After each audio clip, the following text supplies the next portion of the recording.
जय शिवराय मित्रांनो, जून जुलै ऑगस्ट या महिन्यामध्ये शेती पिकांचं मोठ्या प्रमाणामध्ये नुकसान झालं होतं आणि याच्यात अंतर्गत राज्यामध्ये एकूण 24 जिल्ह्यांचा समावेश करण्यात आला। तो म्हणजे नुकसान अतिवृष्टी भरपाई या जिल्ह्यांना मंजूर करण्यात आले। तर याच्यामध्ये कोणकोणते जिल्हे मंजूर होते, त्याच्यानंतर कोणकोणते शेतकरी याच्यात पात्र केले आणि कोणत्या शेतकऱ्यांना किती हजार रुपये मिळणार आहे याची सविस्तर माहिती पण आपण अगोदरच्या व्हिडिओच्या माध्यमातून जाणून घेण्याचे प्रयत्न केलेत।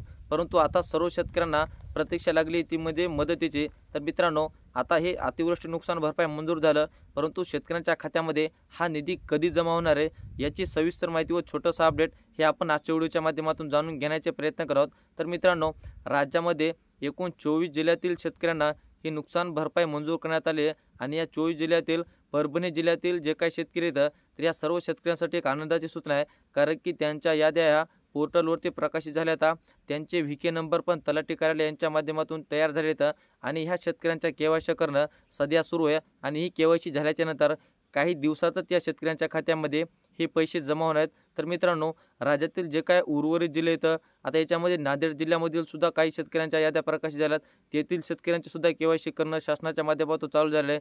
तर त्या शेतकऱ्यांनी लवकरच आपली केवायसी करून घ्या आणि ही केवायसी केल्याच्या नंतर काही दिवसामध्ये त्या शेतकऱ्यांच्या खात्यामध्ये अनुदान जमा होणार आहे। तर मित्रांनो, याच्यामध्ये आता काही सामायिक क्षेत्रधार असतील, त्याच्यानंतर काही मयत शेतकरी असतील, तर यांचा सुद्धा एक मोठा प्रश्न निर्माण झाला आहे की या शेतकऱ्यांना हे अनुदान कसं मिळणार आहे। तर मित्रांनो, ज्यावेळेस तलाट्याकडे याद्या तयार होत असतात तर त्यावेळेस जर तुमचं सामायिक क्षेत्र असेल तर तुम्हाला एक बॉन्ड तयार करून द्यावा लागतो आणि त्या बॉन्डच्या सहाय्याने जर तुमच्या गटामध्ये 4 व्यक्ती असेल तर एका व्यक्तीच्या नावाने तुम्हाला ते अनुदान घेता येतं।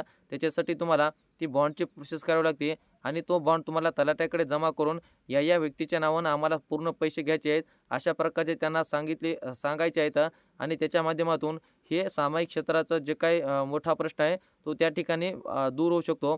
आता याच्यानंतर जे काही मयत शेतकरी आहेत की त्यांचे मयत झालेले आहेत आणि त्यांच्या नावानं नुकसान भरपाई आलेली आहे, तर अशा शेतकऱ्यांनी काय करायचं? तर मित्रांनो, अशा सर्व शेतकऱ्यांनी त्यांचं जे काही डेथ सर्टिफिकेट असेल आणि तुम्हाला त्यांच्या माध्यमातून सुद्धा एक बॉन्ड तयार करायचा आहे आणि त्या बॉन्डवरती लिहून द्यायचं आहे की या व्यक्तीच्या नावाने जे काही पैसे आलेत तर या मयतांच्या वारसदारांच्या नावाने हे पैसे यांच्या नावाने टाकायचे आहेत। अशा प्रकारचा तुम्हाला तो बॉन्ड तयार करून द्यायचा आहे आणि हा बॉन्ड तयार करून दिल्याच्या नंतर तलाठी कार्यालय यांच्या माध्यमातून एक व्हीके नंबर काढला जाईल आणि ह्या व्हीके नंबरच्या सहाय्याने ते जे काही लाभार्थी असतील तर त्यांची केवायसी केली जाईल आणि ही केवायसी केल्याच्या नंतर काही दिवसातच ह्या शेतकऱ्यांच्या खात्यामध्ये हे अनुदान जमा होणार आहे। तर मित्रांनो, नुकसान अतिवृष्टी भरपाईच्या विषयी जे काही महत्त्वाचं असं अपडेट होतं की या काही जिल्ह्यातील शेतकऱ्यांची केवायसी करणं चालू झालं आहे, काही जिल्ह्यातील शेतकऱ्यांच्या याद्या प्रकाशित होणं बाकी आहे।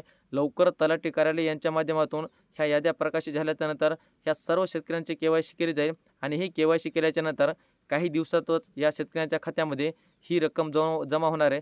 तर मित्रांनो, हे होतं महत्त्वपूर्ण अपडेट आणि याच्यानंतर कोणकोणत्या जिल्ह्यातील शेतकऱ्यांची केवायसी पूर्ण होऊन कोणत्या शेतकऱ्यांच्या खात्यामध्ये रक्कम जमा होण्यास सुरुवात झाली याची पण माहिती आपण येणाऱ्या प्रत्येक व्हिडिओच्या माध्यमातून जाणून घेण्याचे प्रयत्न करत आहोत। त्याच्यासाठी तुम्ही जर आमच्या चॅनलवर जर नवीन असाल तर चॅनलला एकदा नक्की सबस्क्राईब करून ठेवा, कारण अशाच प्रकारचे संपूर्ण नवीन योजना व अपडेट तुमच्यापर्यंत वेळोवेळी पोहोचत राहतील।